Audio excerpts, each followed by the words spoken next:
시청자 여러분 안녕하십니까? 헬로티비 뉴스입니다. 인천시 의회가 새해 계획과 함께 힘찬 도약을 약속했습니다. 특히 의원 간 협치는 물론 집행부 경제와 협조 등을 통해 밝은 미래를 만드는 데 앞장서겠다는 계획을 내놨습니다. 자세한 내용 송유찬 기자가 취재했습니다. 지난해 하반기에 의장에 취임한 정혜권 의장.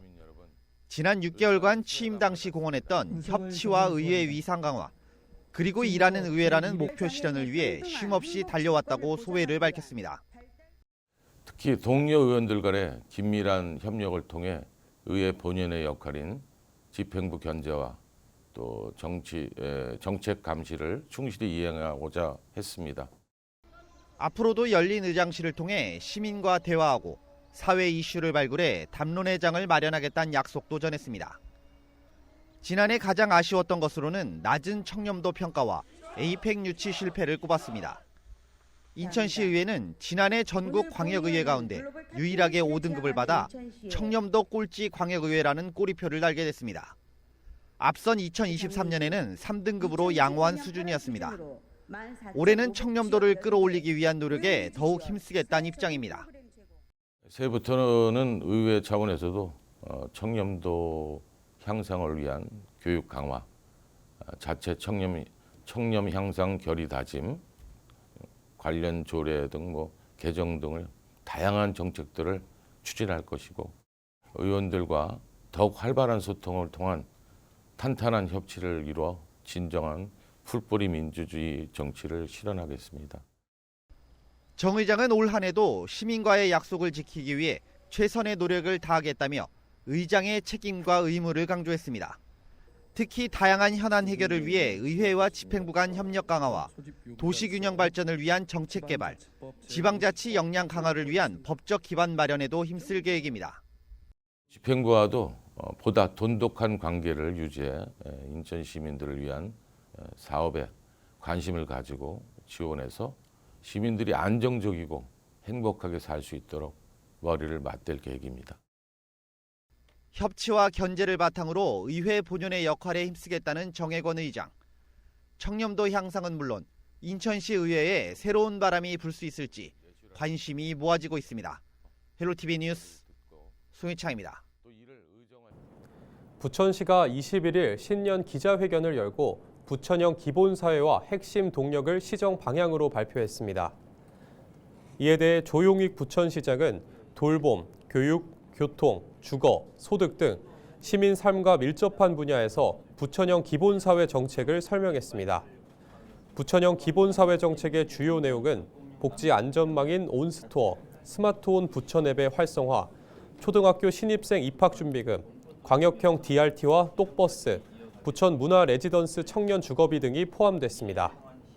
이와 함께 4대 도시개발 사업과 공공주택 지구 조성, 원도심과 1기 신도시 재정비, 과학고 추진, 부천시정연구원 설립, 자원순환센터 현대화 사업, GTX와 대장 홍대선을 포함한 광역철도 신설 등의 세부 사업 계획을 공개했습니다. 최소한의 삶이 아닌 기본적인 삶을 보장하도록 각고의 노력을 다하겠습니다. 이를 정책으로 실현하고 기본이 강한 부천형 기본사회를 만드는 데 온 힘을 다하겠습니다. 먼저 기본 돌봄으로 민생의 기본을 탄탄히 다지겠습니다. 온스토어, 스마트원 부천 앱 등 세부 사업들을 꾸준히 발전시켜 복지 안전망을 더욱 촘촘히 갖추겠습니다. 부천시가 불필요한 종이 사용을 줄이는 등 탄소 중립 실천을 위해 시정 전반에 종이 없는 회의를 도입합니다. 각종 회의와 보고에 태블릿 PC와 스마트 기기를 활용하는 방식으로 보안 등의 사유로 인쇄가 불가피한 경우 친환경 글씨체와 전자책 제작 등 탄소 중립 인쇄 지침을 준수해야 합니다. 이번 정책은 이달부터 2달 동안 기획조정실을 대상으로 시범 운영하며 오는 3월부터 전 부서로 확대할 계획입니다. 현재 A4 용지 사용량의 절반인 8만 장을 절약할 경우 연간 탄소 배출량 21톤을 감축하고 예산 9천만 원을 절감하는 효과가 있을 것으로 부천시는 기대하고 있습니다. 설 명절을 앞두고 이번 주 차례상 준비차 장 보시는 분들 많으실 텐데요. 올 명절 물가를 확인해 봤더니 역대 최고치를 경신했습니다. 차례상을 차리기 위해서는 최대 40만 원이 들어갈 것으로 보입니다. 보도에 서경 기자입니다. 지역마다 음식 종류의 차이는 있지만 주요 품목은 대체로 비슷한 명절 차례상. 대개 과일류와 견과류, 나물과 수산물, 축산물, 과자와 주류 등을 모두 구입해야 전통적인 명절 차례상 한 상을 차릴 수 있습니다. 한국물가정보조사 결과 올해 설 차례상 비용은 역대 최고치를 경신했습니다. 이상기후 문제로 과일값이 크게 오른 겁니다. 사과는 3개에 18,000원, 배 3개에 27,000원대를 형성하고 있는데 사과 가격은 20%, 배는 2배 올랐습니다. 채소류 가격도 강세를 보이고 있습니다. 최근 들이닥친 한파의 영향으로 특히 무와 배추 가격이 크게 올랐습니다. 무 한 개 4,000원으로 지난해보다 2배 올랐고 배추 한 포기에 7,000원으로 75% 증가했습니다. 반면 가격이 소폭 떨어진 품목들도 있습니다. 밀가루는 11%, 곶감은 16%, 대파도 25% 더 저렴한 가격이 형성됐습니다. 이 밖에 나물류나 수산물, 축산물류는 지난해와 비슷한 가격대를 형성했습니다. 올해 차례상 물가가 높아진 만큼 구입처에 따라 가격 변동이 클 것으로 예상됩니다. 한국물가정보조사 결과 모든 품목을 대형마트에서 구입할 때보다 전통시장에서 구입하는 게 35% 더 저렴했습니다. 전통시장에서 장을 보면 30만 2,500원이 들지만 대형마트에서는 40만 9,510원을 써야 하는 것으로 확인됐습니다. 과일류와 채소류의 가격 상승이 전체 차례상 비용으로 이어졌습니다.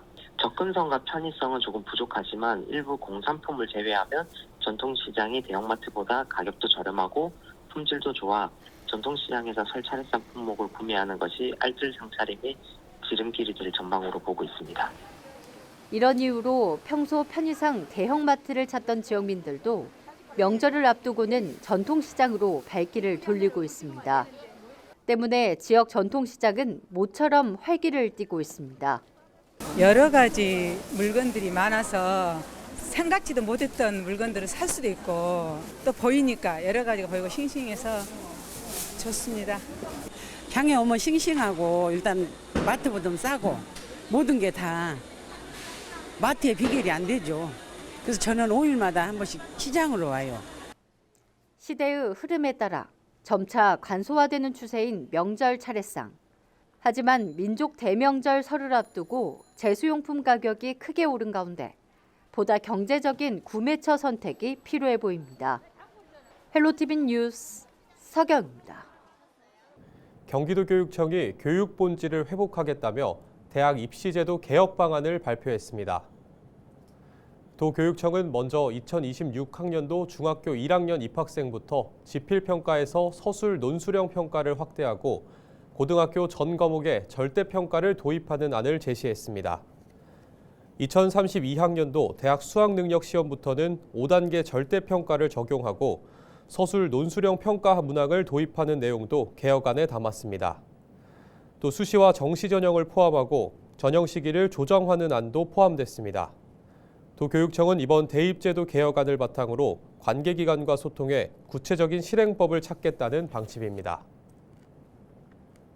경기도는 초미세먼지 위기경보 관심단계 발령에 따라 21일 오전 6시부터 비상조감조치를 시행합니다.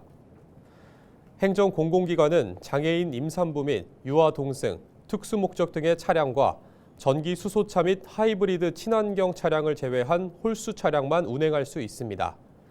폐기물 소각장 등 공공사업장을 포함한 도내 미세먼지 다량 배출 사업장에서는 조업시간 변경, 가동률 조정 또는 방지시설 효율 개선 등의 조치가 시행됩니다. 건설 공사장에서는 공사시간 변경 및 조정, 방진덮개 씌우기 등 날림먼지 억제 조치를 하고 특히 도심 내 도로 청소를 강화합니다.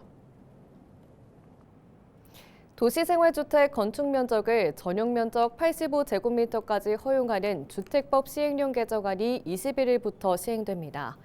종전까지는 전용 면적 60제곱미터 이하 세대로 구성된 도시형 생활주택만 5층 이상으로 건설할 수 있었는데요. 개정안이 소형주택의 건축 면적 제한 규정을 삭제하면서 전용 면적 85제곱미터 이하 세대로 구성된 아파트 형태의 도시형 생활주택도 5층 이상 건설할 수 있게 됐습니다. 개정안은 또 전용 면적 60제곱미터 초과 85제곱미터 이하 도시형 생활주택을 지을 때 일반 공동주택처럼 세대당 한 대 이상의 주차 공간을 확보하도록 했습니다. 한국교통연구원이 실시한 설 연휴 통행실태 설문조사에서 귀성일로 1월 28일을 선호한 응답자들이 가장 많았습니다. 한국교통연구원은 지난 12월 17일부터 23일까지 10,000명을 상대로 설 연휴 통행실태 모바일 설문조사를 실시했는데요.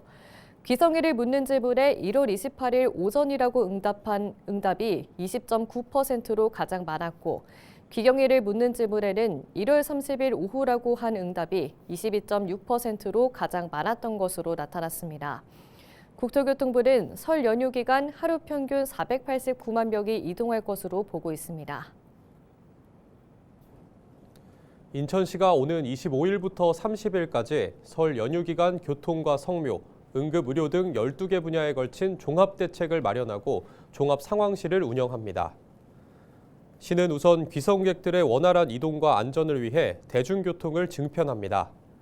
고속버스와 시외버스는 총 49대를 추가 운행하고 여객선은 평소보다 7회 더 운항합니다. 인천 지하철은 14회 증편 운행해 귀성객의 혼잡을 완화할 예정입니다. 또 1월 27일부터 30일까지 원적산 터널과 만월산 터널의 모든 차량 통행료를 면제합니다. 설 당일인 29일에는 성묘객이 몰릴 것으로 예상되는 가운데 인천 가족공원 내 차량 진입이 전면 통제됩니다. 대신 오전 8시부터 오후 5시까지 부평 삼거리역 2번 출구에서 인천 가족공원까지 2분 간격으로 셔틀버스를 무료로 운행합니다.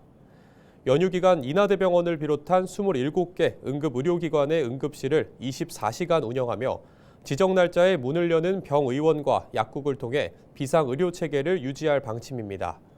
자세한 내용은 인천시 또는 해당 군구 누리집에서 확인할 수 있습니다. 경기도가 지난해 8월 똑버스 이용자 5,887명을 대상으로 서비스 만족도를 조사한 결과 83%가 만족한다고 답했습니다. 경기도는 올해 말까지 똑버스 운행 시군을 20곳으로 확대하고 운행 대수도 80대 더 늘릴 계획입니다. 똑버스는 전용 어플리케이션 똑타를 이용할 수 있습니다. 앱을 설치하고 로그인한 다음 출발지와 도착지를 입력하면 가장 가까운 곳에서 운행 중인 차량이 호출되며 이미지를 통해 승차 지점과 운행 노선, 승하차 시간을 확인할 수 있습니다. 인천시 교육청이 안정적인 급식 운영을 위한 결혼대체 전담 인력풀을 확대 운영합니다. 결혼대체 전담 인력풀은 영양사와 조리실무사의 업무 공백을 최소화하고 안정적인 급식 운영을 위한 것입니다. 시교육청은 지난해 11명의 대체 인력을 확보해 결혼대체 전담 인력풀을 시범 운영했습니다. 올해에는 조리실무사 대책 인력을 20명으로 확대해 운영할 계획입니다.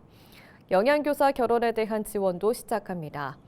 교육청은 강화를 제외한 동부와 서부, 남부와 북부 등 4개 지역에 거점 학교를 각각 지정한 뒤 영양교사를 1명씩 배치했습니다. 이들은 영양교사의 병가나 영가 등으로 결혼이 생기면 순환 지원에 나서게 되며 향후 학교 의견을 수렴해 확대 운영할 계획입니다.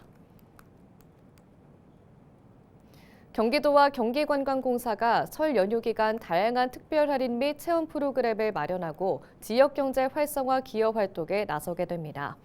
이번 특별 프로모션에는 한국민속촌, 에버랜드, 플라잉스원, 서해랑 케이블카, 뿌띠프랑스 등 관광시설 및 호텔 등 숙박시설과 DMZ 라운지, 벽꽃농부 등 체험시설을 포함해 10여 개 업체가 참여합니다. 공사 관계자는 설 연휴는 경기도 내 관광업계에서 다양하게 준비한 특별한 프로그램을 통해 추운 겨울 따뜻하고 즐거운 연휴를 보내시길 바란다고 말했습니다. 이상으로 뉴스를 마칩니다. 시청해주신 여러분 고맙습니다.